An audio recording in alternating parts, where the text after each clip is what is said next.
What is going on, guys? It is Patrick here. Welcome back to SmithSquad Podcast, episode 72. And ladies and gentlemen, we are joined today by the zombie-killing man himself, MrRoflWaffles. I'm going to have to do my intro right now, aren't I? Absolutely. I'm just going to have to. You have to. There's no way you can't get away without doing it. Hi, guys. MrRoflWaffles here. That's the Perfect. one. You nail it every time. I swear to God, I could line up every single intro you do, and it would sound the exact same. They're pretty similar. I think, on the whole, I think that they're pretty damn similar. But yeah. Yeah, anyway. You're very consistent. I try. All right. The Giant. Yeah, diving straight in. Okay. Diving cool, straight yeah. in. There's no way we can. It No. has just been released. Yes. Well, And- the map hasn't been released. No. Let's just You're right. specify here. The trailer has just come out, right? The specifically the launch gameplay trailer. I think that's the gameplay one trailer. that they've released. And Yes. so, I mean, I just am very, very excited about where the sort of story arc is going, okay? Because and I'm going to sort of dive into some specifics here, which might bore you a little bit if you Absolutely. don't No, really go care about ahead. the story, if you're like a viewer that's like, I'm in it for the gameplay and the story can go to hell. Like, I apologize to you if that's the case, but in Origins, right, we have a scene set in which we've got these characters who seemingly haven't met each other before, and they come together and complete this Easter egg. That is their sort of time on the map. That's what they spend their time doing. They complete this Easter egg, achieve this great victory with Samantha, and then she's like, okay, untold riches are going to be granted to all of you if you help me. And there's all this weird stuff going on. Samantha's talking to the characters individually and essentially tempting them into helping her, right? Right. And then you complete the egg, you teleport at the end, and one of the sort of prevailing theories is that you then teleport to Babylon in the past, and you're worshipped as gods, which is something that we've seen on the map from a little Easter egg that's on there. But then there's the alternate sort of story arc of them going straight from there to Deriz. Now, by Deriz, I mean specifically that Giant. facility. Yeah. Obviously, it's the Giant when they get there. The exactly. setting is the Giant. The Yeah, yeah. location is yeah. So they get there, and again, don't seem to know each other. Like, they're still unfamiliar, right? And so that's what we'd expect, because they met each other on Origins, despite the fact that there is clearly history there. They met each other on Origins, and then moved to the Giant, and are still very cagey with each other. But then all of a sudden, for whatever reason, there's this whole talk about great evil and preventing a dark and twisted future, and they're getting involved with powers that are just getting more and more evil. Like, all of this stuff is suddenly coming to a head with the Giant. And the thing that really excites me is that the Giant is the beginning of the Black Ops 3 story arc. It's not like That's an what's end insane. to the... Yeah, like... It's like you're starting with this, and it's like we have all this stuff that now has to happen. Like, if this is the beginning, Yeah, which is already mind-blowing that they've gone from Origins, which was kind of the end of Black Ops 2, but not really the end, because now it's like the start, yeah. and it's like, what the hell's gonna happen?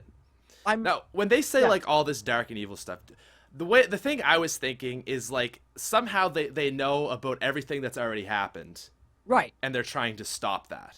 Well, in the trailer, they say, wow, like, I believe it's Dempsey says something along the lines of, wow, feels like old times. Yeah. So he's clearly experienced something with those characters before. But then, That's the thing. alongside that, they don't know each other. Because the only time they were at Deriz was when they were way older. Yeah, which was after Origins. But that was also, arguably, a different set of characters. And this is where things Right. get really weird, right? So, old Richtofen gets shot by young Richtofen when young Richtofen comes out of the teleporter, right? Yeah. So if we go back to So that the original... Richtofen from Deriz. Yes, clarify. he gets Yes. shot by the Origins Richtofen.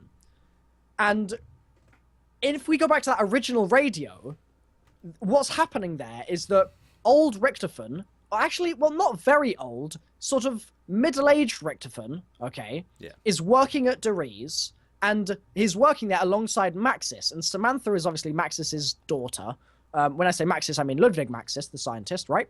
And the scientist also in Origins.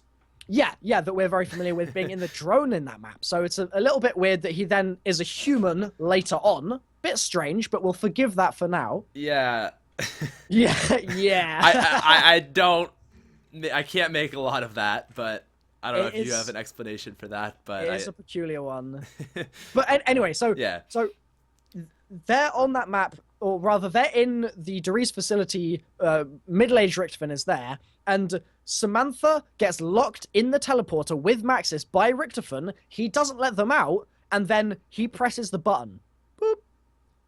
That is the end of the radio, right? We don't hear him press the button or anything, but we presumed that what happened there is that Samantha got displaced in time. She ran into the MPD. She touches the pyramid. She goes in the pyramid. That sets up the events of Black Ops 1, right? So right. Black Ops 1, your whole sort of arc there is trying to get back to the moon with all these things that you need to open the pyramid to free Samantha so that you can put Richtofen inside instead and he can assume control, right? So that would make it Eddie's turn. And right, so absolutely. Yeah.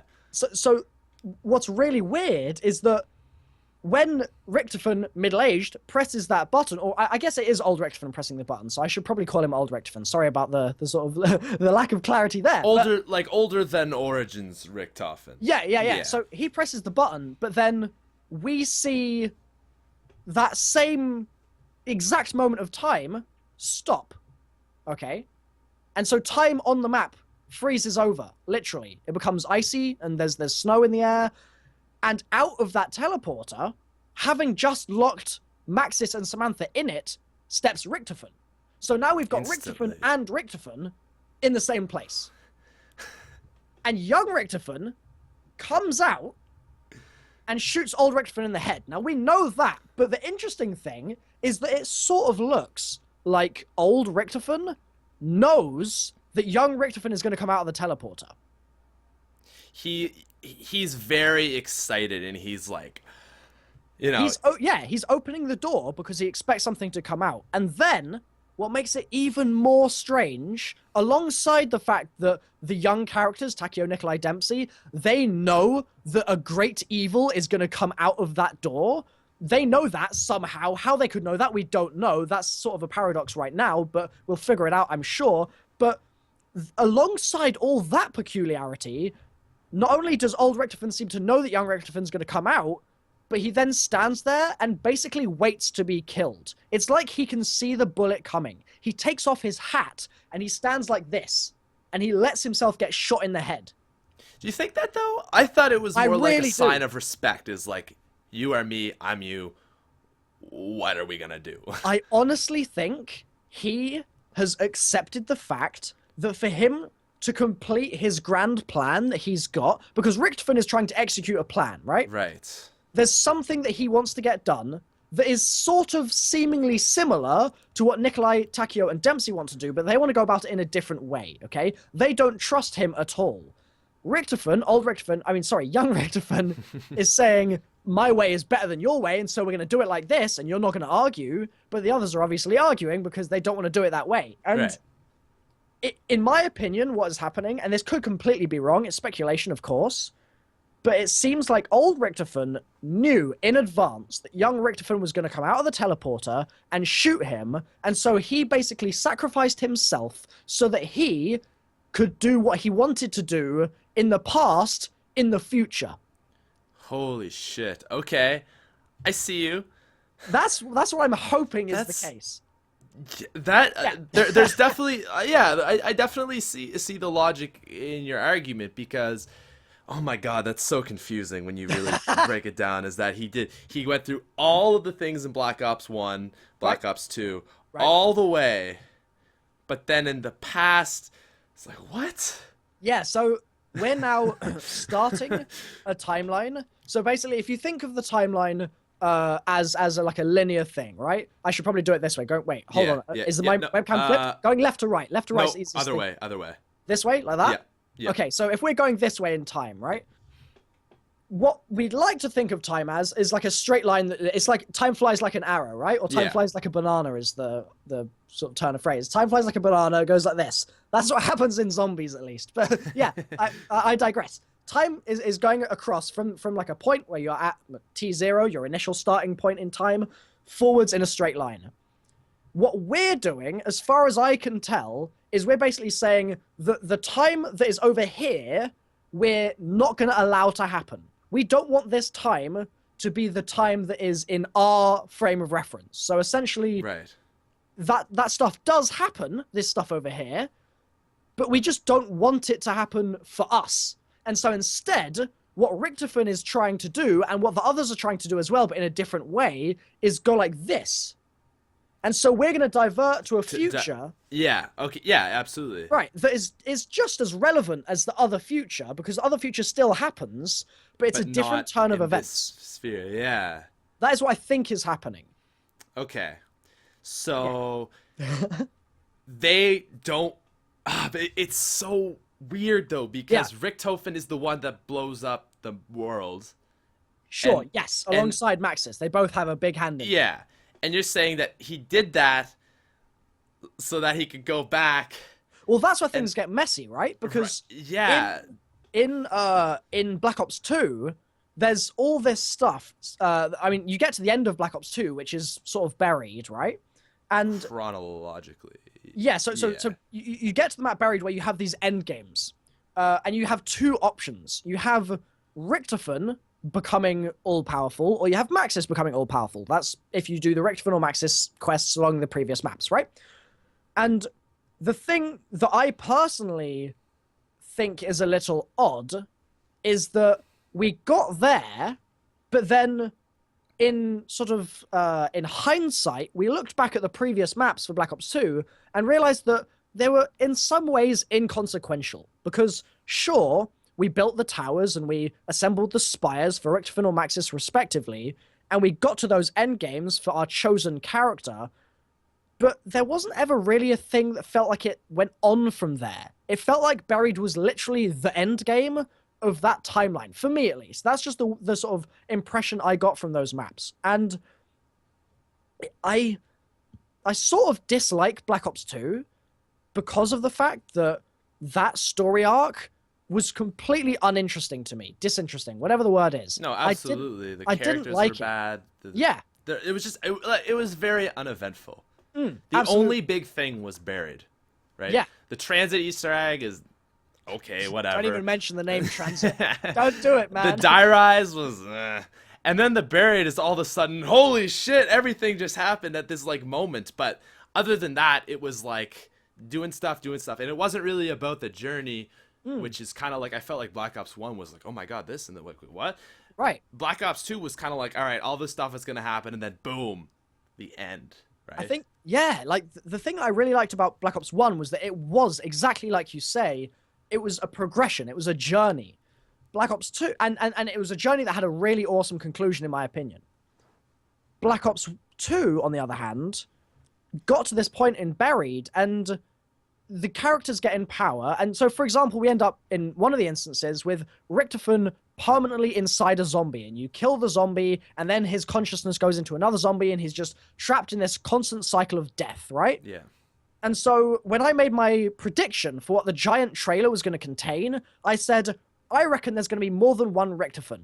And that was because I thought that we might have some kind of link to Buried there, where we have the Richtofen that is sort of, his consciousness has been saved and preserved in a way by being put into a zombie, and that could then have been put back into a human or something at a later date. So I thought we might have something like that, playing in with the fact that we've also obviously got the cast that we know on Deriz, and one of those characters is Richtofen. So I thought, well, we're probably going to get more than one Richtofen.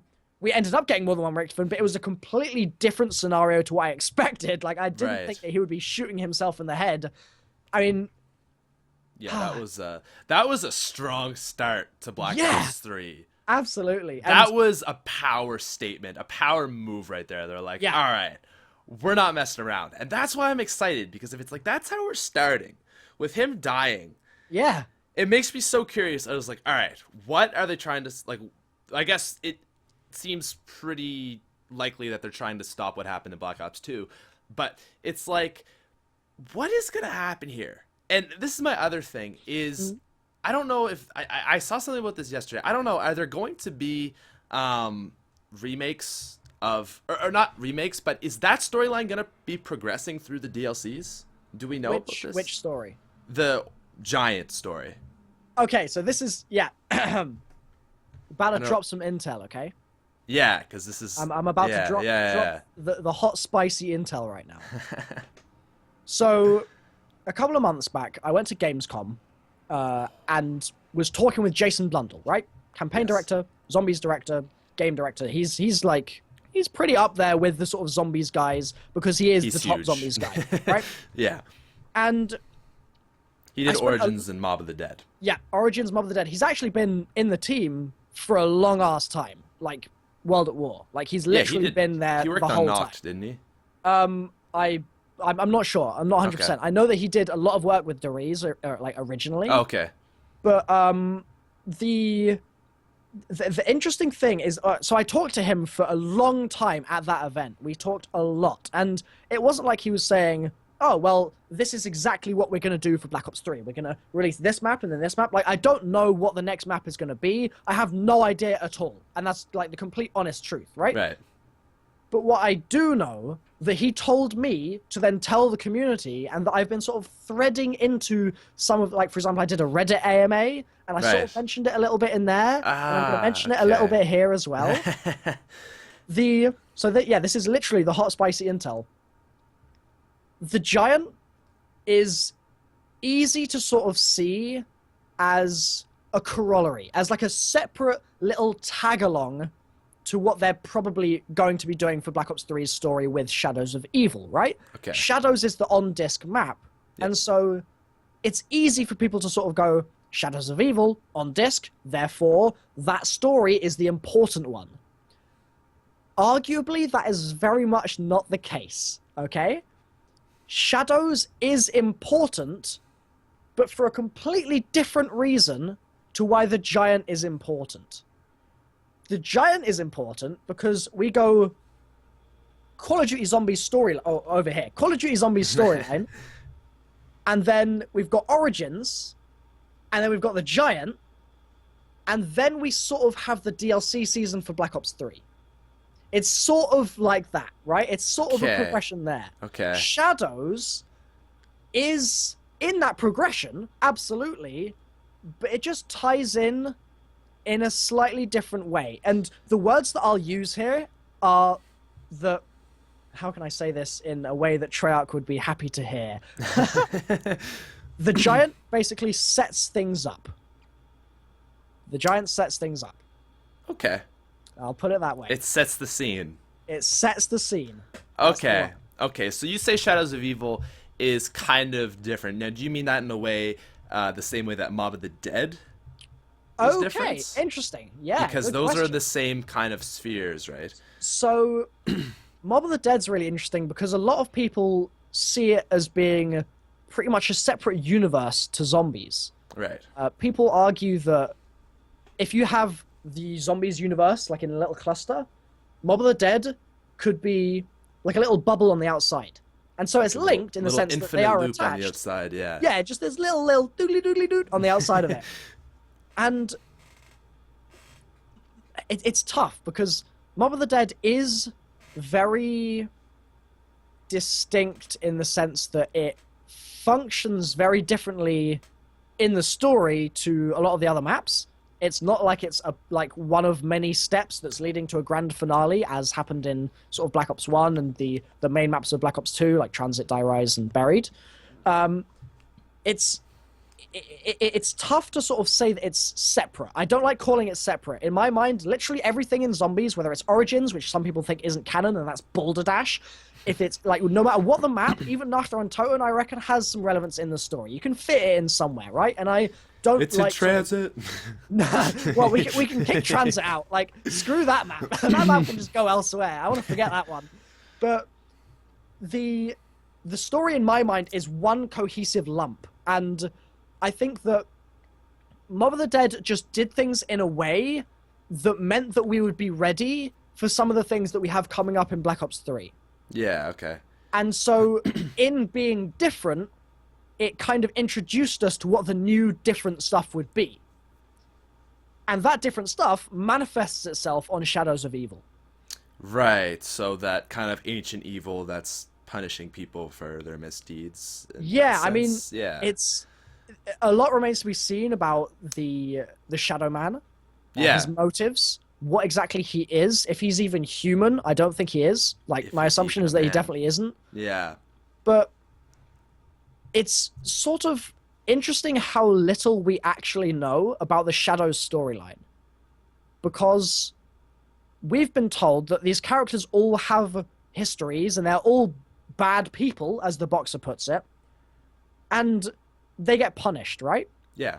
That, sort of on the face of it, is very simplistic. There isn't a lot of depth there at all. And we'll no doubt get that depth when we play the map, but it's just fascinating to me that we haven't had any really more of that pre-launch. There's so much hidden in those trailers, an unbelievably large amount. There are so many Easter eggs people still haven't picked up on. There are so many features that are there, staring you in the face, and people literally will see them and just sort of breeze past them as if they're not features. And it's like, really? This is a thing. There's literally, I've got a video going up today or tomorrow, and it's something you see 3 times in the trailer, right?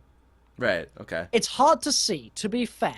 You have to be looking for stuff, and that's what I do, right? I look for stuff a lot. Yeah, I don't want to know how many times you've gone through that trailer. I feel like I've gone through that trailer far too many times, and right. I am but a fraction of the number of times you would have gone through it.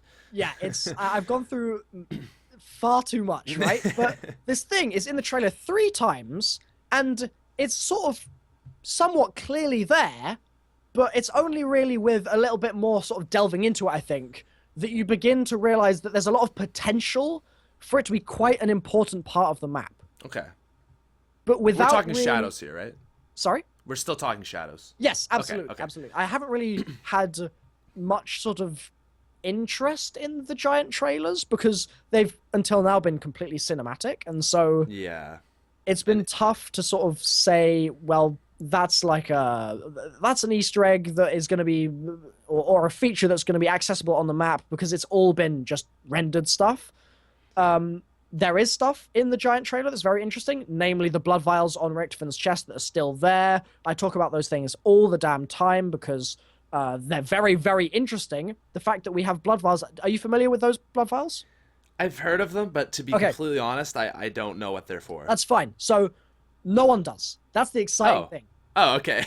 They are blood vials marked with the cell numbers of some of the characters from Mob of the Dead. No way. Yeah. Holy shit. I did not know that either. Right, yeah. Oh my god. Really? So, back when Origins was initially being teased, they showed us the blood vials, but no one could see what they really were because it was an Instagram post. It was either an Instagram or a Vine. It was a video, right? Like 7 seconds long. So they were coming out with... Yeah, because they did that. They did those videos where it showed like a touch from every single map. Right. Yeah. And they had lots of weird videos pre-launch for Origins, lots of little teasers and snippets for us to look at. Right. And one of them was this video of like a close-up of Richtofan's chest, and then a close-up of like Nikolai's leg or something like that. And there were just little bits of the characters in this video, and that was it. One of the things that they showed, I'm pretty sure, and I might be mistaken about this, but I'm quite confident in the fact that they showed us those blood vials, but we didn't see the cell block numbers. Then when we played Origins, we saw that Richtofan has these blood vials, despite the fact that he's, very young in Origins, and is meant to have just come out of university, and his parents have died, and he's had a very troublesome upbringing, and he hasn't had a lot of involvement with the big wide world pre-935, pre-rather Maxis's research group, but then suddenly he's interacted with the characters from Mob of the Dead. But Mob of the Dead has been so separate to everything, seemingly, until then. And even Mob of the Dead, like, chronologically in numbers, is set in the 20s, whereas Origins would be 1918. And also, we've known for, like, since Mob of the Dead, that there is some link between those characters, the 04, the original cast, and the Mob of the Dead characters, because Weasel mentions Nikolai. Nikolai, why do I keep hearing that name? He says that. Oh yeah. Right? And so we've sort of known that there would be some link, but a lot of people thought that was just a passing comment, like a silly thing to keep the fans happy. Similar to on Ascension, how Takio's talking about Facebook. Like, these are just things that they like doing to just mess with the fans, is what people were assuming. But then the fact that Richtofen seemingly has actually been to Alcatraz, or there's been some link between the two that has allowed him to get vials of blood of the characters in that map, and not all of the characters, mind you, just 2 of them as far as I'm aware. Oh, really? Yeah. Do you know which just, 2? Off the top of my head, I can't remember now. Okay. But probably Weasel. I mean, I don't think he is one of them. Really? Okay. I might be wrong. I could be wrong completely. Like, feel free to correct me in the comments, guys. I'm sure many of you guys have heard this before, and you're like, yes, Milo's talking about the blood vials again. Hooray! He talks about this every freaking day. But just things like that are in the Giant trailer, like looping back to what I was originally saying, and I don't know why they're there. No one knows why they're there, apart from Jason Blundell, Craig Houston, and probably a couple of the other big, like, sort of zombies developers, but probably not even all of the zombies devs. Wow. I bet they keep secrets internally like that very close to their chests. Yeah. Oh my god, dude. When you break it open like this, it makes me, like, appreciate Treyarch so much more, because I am interested in the storyline, of course, but I definitely don't go at it with the depth and precision that you do. So this is like just to hear this so, like, methodically explained is so fascinating, man. I'm glad you think so. Like, yeah, like, I just I'm so lost as to what is going to happen in Shadow's View. I'm excited about that, because it's like my mind's already been blown. The fact that Richtofen shot himself, that's enough. Right. Yeah, like Richtoven's been blown as well, because his head's been blown off by that bullet. So ripperoni. But the fact that that's your starting point, like, I don't know if you watched Breaking Bad. I haven't actually seen it. Okay, well, in the final season, like, it's like there's a really big point where he's a meth dealer, and his Hank, his brother-in-law, finds out. And it's like, I remember the comparison in that was kind of like, you know, if this was any other show, they would have really dragged it out. Right. But it was like first episode, they just brought it out, like, let's go. And I feel like that's like what they're doing with this, where they're like, all right, we're not messing around here. We're getting straight to the point. This happens. Let's see what's going to go with here. And it excites me so much. There's so much that they have planned as well. And I don't think people necessarily realize that from the development point of view, this is, and to reiterate, some of you guys will be very aware of this, but let's not forget it. Treyarch have had 3 years for the first time ever. This is true. And 2 years ago, it was easy to go, oh, right, yeah, they're changing the system now, and they're going to have 3-year cycles, and that's great, and, oh, man, I bet Advanced Warfare is going to be amazing. But then we get to now, and it's sort of, in a lot of people's minds, just sort of been forgotten, but we can't forget the fact that that extra dev time has meant that they've had so much more time to devote to zombies. Because if you look in the code for the old maps and, like, in the old games, there's so much unfinished stuff. Like, I cannot begin to tell you how much stuff was cut from Transit. It's an unholy amount of stuff. I know. I watched a video recently on the upgraded jet gun from Glitching Queen. That's just one that comes to mind. That was cool. You could see like there was like the animation for like it was like Misty like working at it, like it looked like she was building more onto it to upgrade it, right? Yeah, things like that. It's like, wow. And I can't remember, but there's so many things in that one video. Yeah, there's an awful lot as well that the community has no idea about, because they were building the map, but then basically scaled back massively, and so a large part of that scaling back just cut content off. And then it's the remains, the little sort of tidbits, the crumbs that we actually see in the code. Right. But all of this stuff that was over here is just on the cutting room floor. Like, it's probably playable at I was going to say at Transit. Oh my goodness. Probably playable in Treyarch. Yeah. Not in Transit. You're not going to be able to play zombies while playing zombies. None of that. But, whoa. Yeah. Whoa. Now we're talking. I mean, well, I guess you kind of can with Cybers of Engineering, right? But with what? Anyhow, moving on very Okay. swiftly.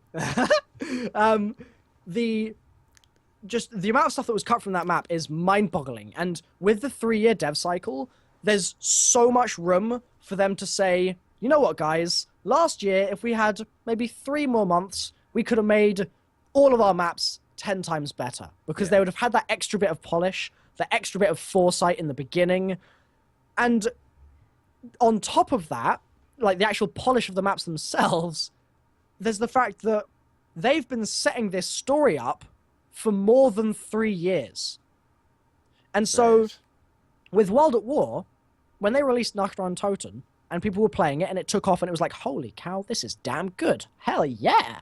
And then they released Verrupt, and there were all these things on the walls, and people were looking at the dates, and looking at the numbers and all of that, and the blood, and saying, you know what, I can piece some of this together. And we've got stuff here related to this meteor strike. And so maybe that's the source of some of the zombie infections. And what's that I hear? Oh, there's a zombie saying Sam? Okay, there's a character called Samantha. And so the story grew very organically, right? Yeah, it was like yeah. they just kind of threw stuff out there and saw what Yeah. the community made of it, and they're like, Right. "Oh, that's a good idea. Let's And so they let's would take that Yeah, and then build on it. But the issue there is that doesn't give them a lot of time to plan in advance. Because they can do something, and then the community has to react for them to do the next thing, right? What they've done now is they've said, all right, we've been there, we've designed our maps in such a way that it's very reactionary back during World at War and some of Black Ops 1 as well, and we've decided now that we know exactly what happens at the end of Black Ops 3. Okay. Jason Blundell has specifically said to me that I'm going to love the last map. Right? Really? Okay. I don't know what the last map is. I wish I did. Actually, you know what? I'm kind of glad I don't, because it would spoil the build-up. Screw keep it a leaks, secret. by the way. Screw Just- leaks. yeah. Oh my god, it's the worst. And it sucks when you're a YouTuber because you have to know them. You know what I Yeah. mean? You have to look it up. You can't distance yourself from that information, because otherwise it's just going to be filtered into you in like really... Like, for example, I've had lots of people tweeting me today with the leaked screenshots. There are some leaked screenshots going around. I'm not going to say what they are because I don't want to get into it, right? But Wait. Was this the guy who uploaded the gameplay like I think no, yesterday or two this is today. This is like multiple okay. people have sent me this one screenshot, right? Yeah. And I've had multiple different people saying, hey, I just got the game. Check this out, as if it's their screenshot. And so just from a completely sort of outside perspective, as a news source, I, as a YouTuber, need to see where these things are coming from so that I can adjust my expectations about what the content, like the legitimacy of the content and things like that, and whether it is a leak or whether it's a Treyarch source originally. Yeah. All these things I need to know. And so if I just assume that I'm going to be able to ignore them and then people start tweeting me that information, it completely messes with my antennae because I don't know what's going on. And so even though I despise leaks, I cannot stand them, and I think that it's just so unfair for Treyarch as well. Yeah. At the same time, I kind of have to be involved with that world, which is a shame. It's just part of the game, really. And it really is just the way it goes. There's no way around it. Leaks are gonna happen, and you're gonna have to see them. Yeah. But the thing is not everything is gonna get leaked. Nothing. No. It's never gonna be everything, right? That's another thing that Jason was talking about, is how there's obviously measures that they take to prevent leaks from happening. One of those measures is just building stuff into the map that you're not going to find for like 50 hours. Yeah. And then 50 hours later, you're like, oh my god, I just found this amazing thing. And by that point, the game's been out for like 3 months, and you're like, oh, I just found something new. Sweet. Like, that's awesome. So that's one of the things that they're really emphasizing with Shadows specifically, I know. Okay. Wow, this is a lot, man. So you talked with Jason Blundell for like you'd say it was like 12 hours. 12 hours, a full day. It was split between 2 evenings. So the first evening, I was told during the day that I was going to go back to the hotel where Activision was staying that evening because there was a Black Ops 3 capture event for the multiplayer. Right. Yeah. And I was told I was going to go back there. They had a surprise for me, and that was it. Oh, no. There was one more thing. They said, "I'm going to die." That was the quote. You're going to die. Yeah, they were like, "You're going to die," and I was like, "Oh, okay. I've just been told that I'm going to go to a hotel that I've never been to before, in a country that I've never been to before until now, and I'm going to die." Well, that sounds like a jolly evening. Thanks, Activision. Yeah, I was gonna say, thank God it's Treyarch and not like Yeah. Infinity or. Right, I know, right? So, I went along and met Jason. He was there, and it was like, holy moly! Like, we're meeting the man himself. It was you and Dalek, right? Yes, exactly. Yeah. And we were in their hotel, and we chatted for about 20 minutes, and then we went to the sort of outside restaurant-y bit of their hotel, and sat there and sat down and got food and kept talking and kept talking and kept talking. And to John's credit, John being Mr. Dalek JD, he was sort of absorbing the stuff that I was saying to Jason and vice versa, rather than interjecting too much, because I think he sort of felt like he didn't want to sort of impinge on what I was saying, and so I really appreciate that. Thank you, John, buddy. You're the best. But Jason and I had a really ridiculously deep conversation about zombies in general, right? Not just Black Ops 3, but in totality, the whole mode and the design behind things that they've done in the past, what they might be doing in the future. And it was just ridiculous that he was more than willing, like he was very like Jason, that is, was very clearly enjoying himself, because like he was staying there of his own will, right? And then at the end of the night he was like, right, yeah, so you guys are coming over tomorrow as well, yeah? And I was like, yes. And he was like, no, yeah, seriously, let's go for beers and let's just meet up in the evening. So we did the exact same thing the next day. Oh my God. And it was amazingly, like, he's so nice. He is so nice, and I'm just so glad that he's in charge of the next year of content that we're going to be getting delivered to us, because I know it's going to be good. I just know it's going to be good. After seeing this trailer, man, I am like really starting to feel like this is going to be the year for zombies. Which is crazy to say, because any zombies year has been mind-blowing. Even World at War, like, being a kid, like, I loved World at War so much, man. The amount of hours I put into zombies, like, I used to love multiplayer. Probably had like 7 or 8 days into World at War multiplayer. Right. I definitely put more into zombies. Like, it was amazing. Yeah. And just the complexity we're going at this point is crazy. Yeah. Now, from a gameplay aspect, because that's what I'm mostly interested in. Yes, I'm a little apprehensive about Shadows of Evil. Because completely justifiably. Because number one, it's going to be big. It's going to be a big map. Yes. Okay. And that kind of scares me. Not for me, because I feel like I will be able to handle a big map. Okay. But for the community in general, as I'm wondering, like, you know, how will the masses receive that? Because the thing is we're not the average people. Absolutely. You know, right.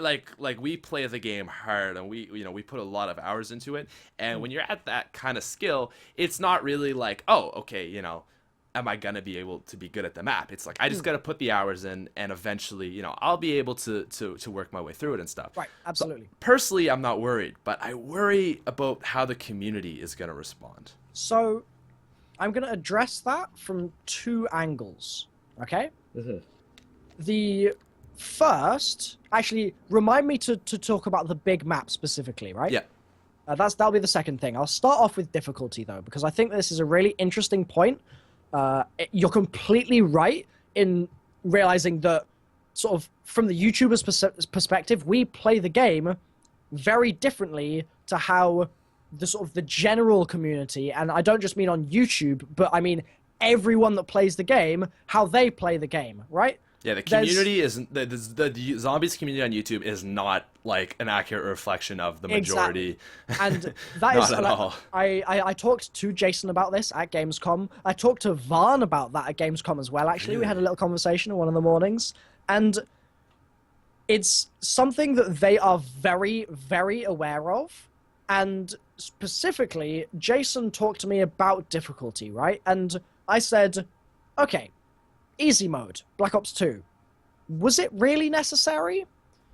I personally feel like it was useless, right? Because for me, what did easy mode serve? No purpose really, other than just being another option and taking up some space on the disc. That's all. Yeah.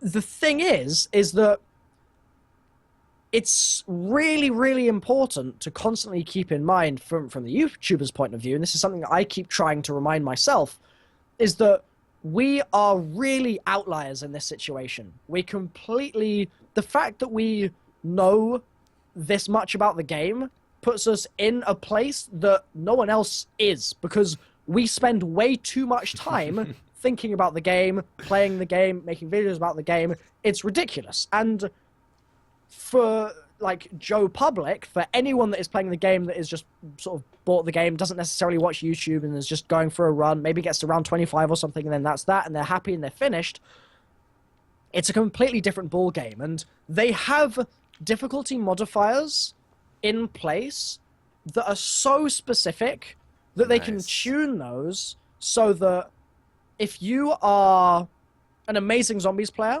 like if you're the best of the best, if you can hoard and get to like round 25 in first room Verruct and stuff like that, if your cutbacks are that on point, and then I'm talking two people as well. There's a video I've seen a couple of weeks ago, and it was just, oh my goodness, like hoarding in that first room on Verruct is amazing. Which side was it?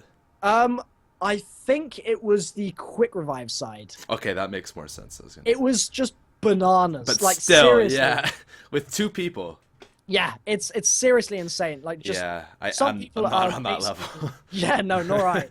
Some people are ridiculously good at this game. I'm not one of those people. I'm fairly good. Like, I can get to, like, I don't have a trouble with like high rounds. It's just I don't have the time for it. Yeah. But I'm not like mentally good like those people. Like, they are ridiculously good. And even those people wouldn't be able to get past round 4 if they cranked that difficulty modifier up to max. Really? Yeah, like it's literally, the game becomes unplayable. It's not a game anymore. Oh my god. It's Death Simulator, right? And so that is awesome.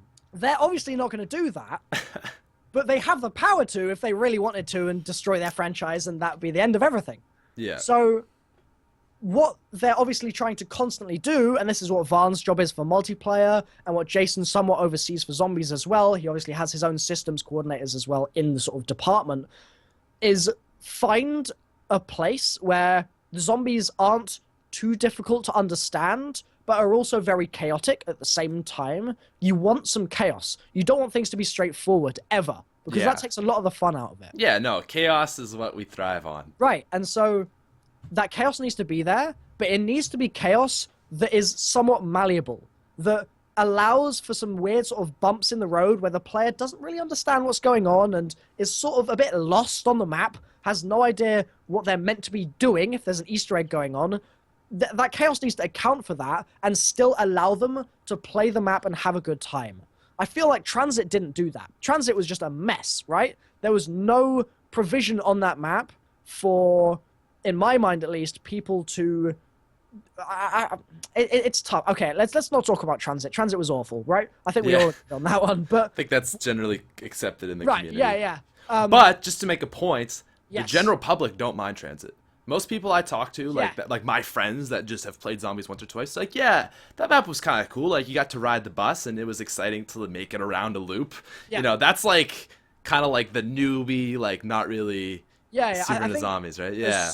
As soon as you try and do the Transit Easter egg, you start realizing why the map's designed badly, and then as soon as you try and do the Transit Easter egg, maybe 15, 20 times. You start to realize that Transit is empirically freaking awful from all the evidence you've accrued in your 20 playthroughs trying to do the Easter egg. Like, it's... Anyway.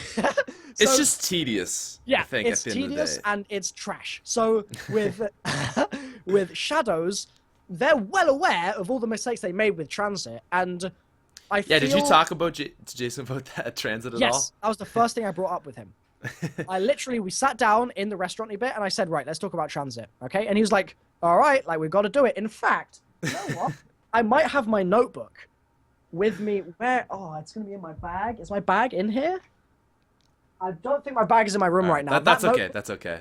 Is the notebook that I brought with me to Germany to talk to Jason, and it had a list of things that I'd pulled from the community to talk about. Issues from the past, things like transit being one of those issues, loads and loads of different stuff on there. And we talked through it all. That was part of the reason it took so long, is because I had so much to talk to him about, right? But he was very aware of those things that I mentioned and agreed with a lot of them as well. And I think in Shadows, specifically, if you want to go into the example of map size, I think that they're making the map in such a way that it's a big map, but it doesn't necessarily feel as big as Transit. Okay. And that's quite hard to sort of comprehend if we think of zombies in the sense of being very much as we're used to right now, okay? So, Zombies right now is an old-gen game. It isn't on new gen. It isn't on current gen, sorry. Yeah. And if you go back and you play a map like... What's a good example of a map that's probably something like Ascension? Okay. At the time, Ascension felt very, very big. Yeah. And quite easy. It wasn't crazy easy. Those monkeys are freaking difficult to shoot if you've got like an MP5, right? But the map felt reasonably open and large. Because at the time, what did we have to go by? We had Deriz, Shinonuma, Verruct, Kino, 5. They're all like little tiny little clusters of nothingness in comparison to Ascension. Ascension's like a flat plane, right? Yeah. So that map came out and it felt really, really, really big. We go back to that map now and it's super small. It is really, I wouldn't say super small. I still think it's a decent size. I would say like medium. Yeah, it's what I guess I mean is that it's shrunk. Yeah. Right? Okay. Yeah. And it's sort of how when you're a kid and you're walking to school and you're like, oh man, this journey takes so long and it's a really long journey. And then you grow up and you walk that same route, but you've got adult-sized legs. Yeah. And you realize that journey really wasn't that big a journey after all, right? Yeah, absolutely. And that's sort of what I think is happening in the transition from Black Ops 2 to Black Ops 3, for map size specifically, is that, sure, the map scale might be large, but I think that with the monorail, which is quite extensive, and we can see it, we've seen it multiple times, with that monorail, and with the other systems that they have for moving around, which I'm not going to go into any detail about, with those systems, I'm so excited to play this map. Holy cow. With the things that they've got built into the map. Okay, let me start again. There are lots of ways to move about in Shadows of Evil, as far as I'm aware at least, and I don't think the map being large in scale is going to be an issue. I'm gonna leave it there. Okay. I think I've got actually like a pretty good vibe for where you, what I'm taking away from this is I'm kind of imagining the flaws of transit was that when someone went down, it's like impossible to get to them. It's hard to get to across the map, a lot of things like that. And what I'm feeling, at least what I'm hoping, is that although it's a big map, it's easy, like it's a big map, but it's easy to transverse things quickly if you need to. Yeah. That's what I'm hoping for. I very much hope so too. I haven't played it, I should specify. Yeah. I don't have the game or anything like that, but I'm very optimistic that all is going to be well with regards to map size and that sort of thing. Okay, cool. Optimistic. Yeah, see, I'm not, like, my thing is I'm not really worried about the giant. I think that map's going to be fine. Yes. I don't think that'd be hard to mess up, right? We have Deriz, Oh, it would be easy to mess up. Do you think? Add some fog, add some denizens, and bish bash bosh. Okay, but being seriously, like, you know the map. Like, it's Deriz, right? I don't know if they're going to make it reasonably bigger, if they're going to... the floor plan of the map is staying the same. Yeah. So there's not going to be a part of the map that suddenly opens up and you can go into a new area. Unless they're lying, in which case there might be. But I don't think they are lying. But they could be, right? So there's the map itself is going to be the same layout that we're used to in terms of We've got our teleporters, 1, 2, 3. Right. We've got our mainframe, and we've got the sort of little links between them. That's the map itself. Okay. What is changing is the time in which the map takes place, right? Specifically, it's a slice of time. It's not a continuous point in time. It's just a stopped point in time because of what we've seen on the map, right? Yeah.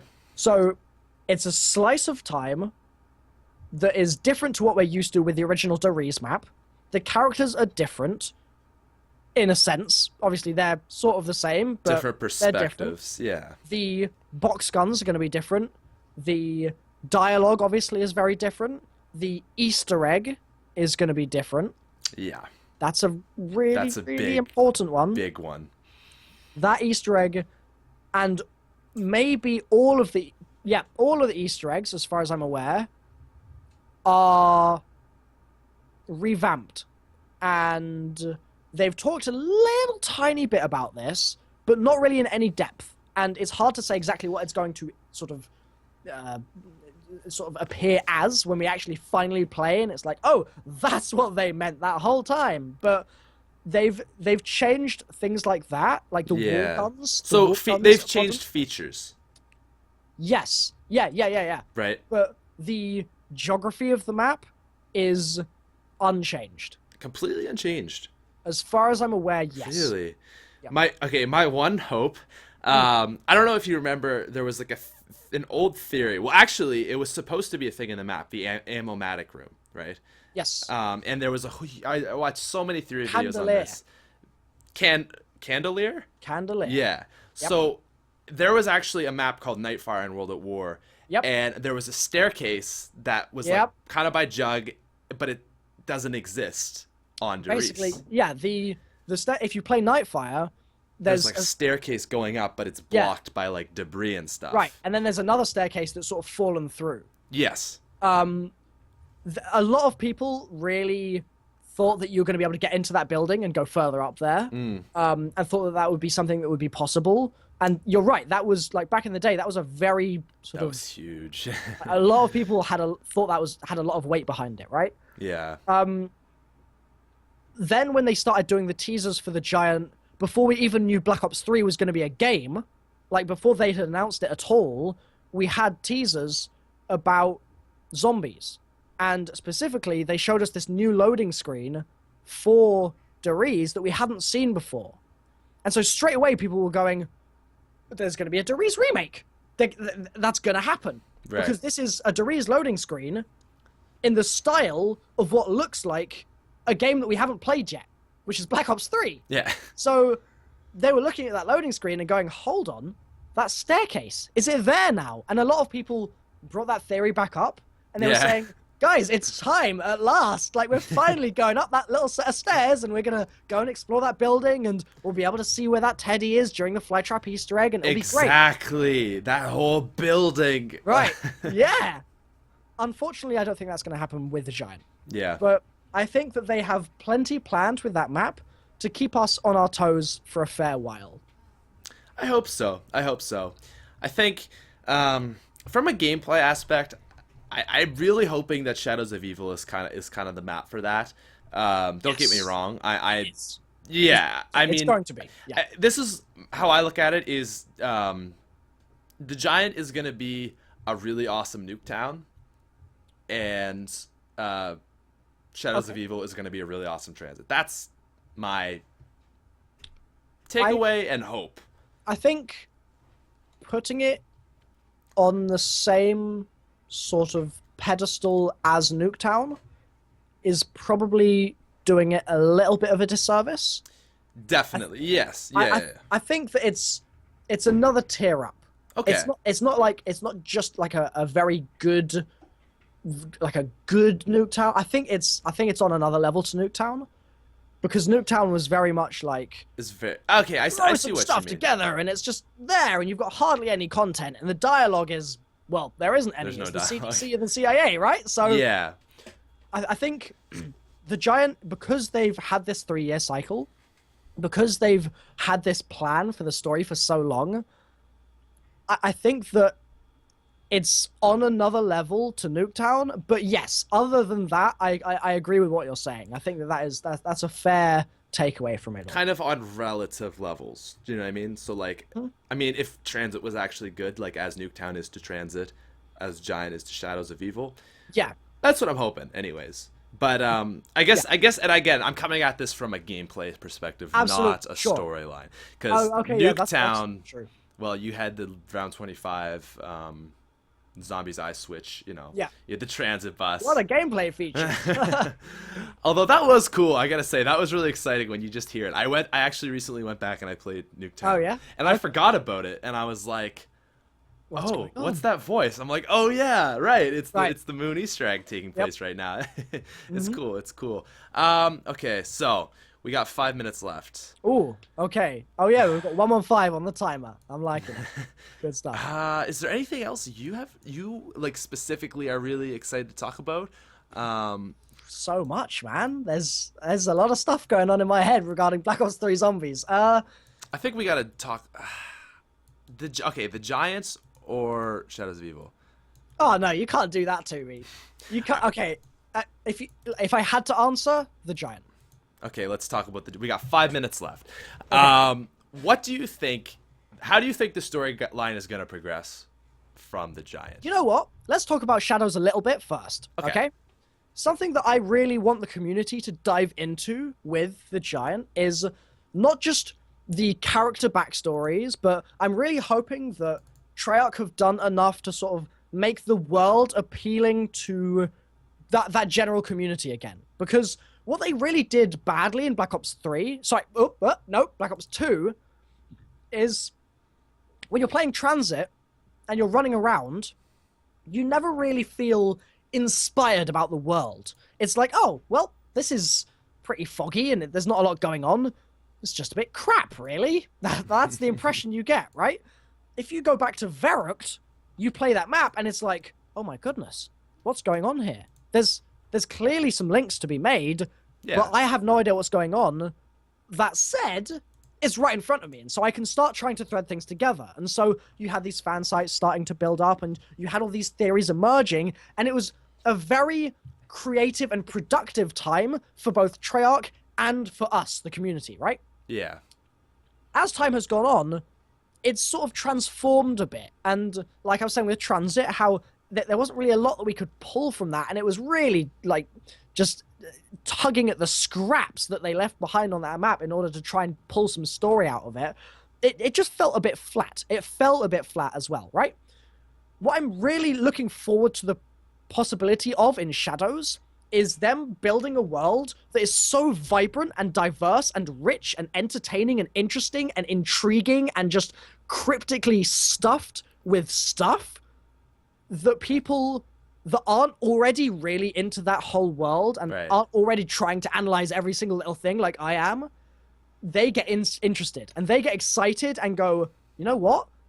There's a bit of blood here, and then if we follow the blood, there's a poster that's been torn, so maybe someone came along and ripped the poster off the wall, and then someone else came and like start doing that sort of thing in their heads. Because it's when you start having little stories like that, like on Shinonuma, the hanging man. You look at those blood splatters. Has the hanging man been dragged across the room? Did he hang himself, or did someone else hang him? Was he already dead, or was he killed and then sort of like moved across the room and then hung up there? What is going on with the hanging man? Is it his parachute? Has he just been killed by the the rope itself? What's going on, right? There's so many questions you can ask, and people at the time would speculate and speculate and speculate and speculate about what the origin of that character was, even though he was seemingly no one at the time, right?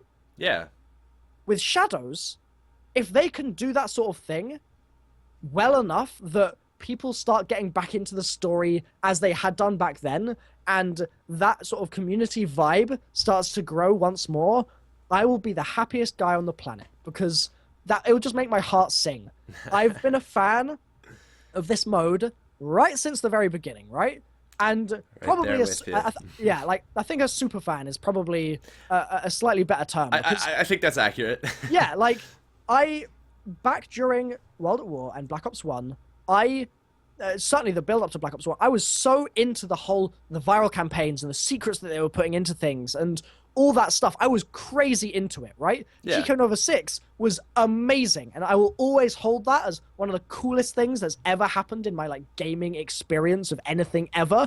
Chico Nova 6 was fantastic, and if they can just capture some of that spirit and essence, I would just be so happy if they could do that in Black Ops 3. I really would. Right on. I respect it. And at the end of the day, like I am so worried about like how this is gonna do and how the community is gonna receive same it. here. Yeah. And I think the thing I have to keep telling myself is, like, we had a map that was as bad as Transit. It was Transit, right? Yeah. And the community really thrived. Yeah, it's true. So if we can have a map that's that bad, that really isn't all that good, that we waited 2 years for, like at the time I played the crap out of Transit, and I went for high rounds and stuff. If we had a map that was like that, and it did that to the community, what will a map that is truly great do, right? What will a map that, like, Origins, I feel like that's kind of the staple of Black Ops 2 to a lot of people. Mob of the Dead as well, but mostly I really feel like Origins. If we could start with a map like that just is like, whoa. Yeah. This is something cool. This is awesome gameplay. It's in-depth, the storyline. Something like that. Like, what's going to happen to the community? I mean, it's going to explode. I think that Mob of the Dead, in my opinion, is the map that I've heard the most people say is their favorite Black Ops 2 map. Really? Okay. Yeah, I think that Mob is the because a lot of people didn't actually buy Origins. At that point in the DLC cycle, people have stopped buying the games. Yeah. And so, or rather, stopped downloading the DLC. It's only the crazy hardcore fans like you and I, and the people watching this video, that buy the DLCs at that point. Joe Community doesn't necessarily buy Origins or DLC 3. Maybe not even DLC 2, but a lot of them do go up to like DLC 1, DLC 2, and it'll stop there, right? So, for Mob of the Dead, I think, or rather for the majority of the community, I think Mob of the Dead is the one that is latched onto the most often as being the pillar of Black Ops 2. I reckon that Shadows of Evil is going to be just as good a map, if not better, than Mob of the Dead. That's all I need. I mean, I'm leaning towards that way too, and yeah, if we got that, like... Yeah. I mean, it would be amazing. Yeah. It would be absolutely amazing. And like, you and I are both at university, which makes life really difficult. Yeah. But like, even with that whole world of stuff going on, if I can just come home, like, and a couple days a week, just slay some zombies and have a good time, then ultimately I'm happy. Like outside of the YouTube stuff, I just want to be enjoying this mode for what it is. Yeah. And it's a very, very exciting time to be a Zombies fan. That's the thing at the end of the day, is I've been playing Black Ops 2 for the last 3 years. Still quite extensively, because I do gameplay on my channel. Absolutely. The fact that I get to play a new map. Yeah. It could be Transit, right? And I'd be like, all right, cool, I'll try it out. Yep.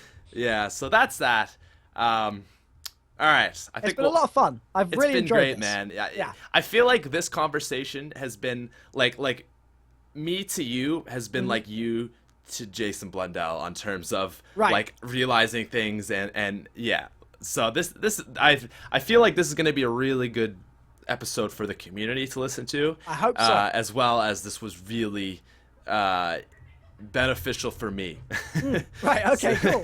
Like, fingers crossed, if I've made you like a little bit more hyped, then that's great, because I'm like awesome. Yeah. No, wait, did I just say, okay, that sounded like I just said I'm awesome. That's not what I was going for. No, like, you said that's awesome. yeah, you're contributing to the Black Ops 3 hype, which is awesome. What I'm meaning is I'm so crazy passionate about this mode, and if I can instill any of that feeling at all, any slight snippet of it in another person, that just makes me jump for joy. So the fact that you already know loads of stuff about zombies, and you're very much integrated into the game, and you know all the little facets of the gameplay and stuff like that, and if I can make you even a tiny bit more hyped, then like I've done my job, man. Like that's like I'm out. That's done. Like I can get up and leave, because it's going to be a great game. I really honestly believe that.